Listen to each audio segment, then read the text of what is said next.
ఎందుకమ్మ లోకమా క్రీస్తు అంటే కోపము, ఏమిటమ్మ దేశమా యేసు అంటే ద్వేషము. నిన్ను ప్రేమించినందుక, ప్రాణమిచ్చినందుక, నీ దరి చేరినందుక, దీవించినందుక,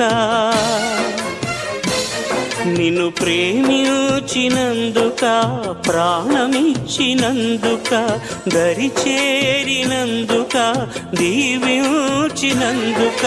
ఎందుకమ్మ లోకమా క్రీస్తు అంటే కోపము, ఏమిటమ్మ దేశమా యేసు అంటే ద్వేషము.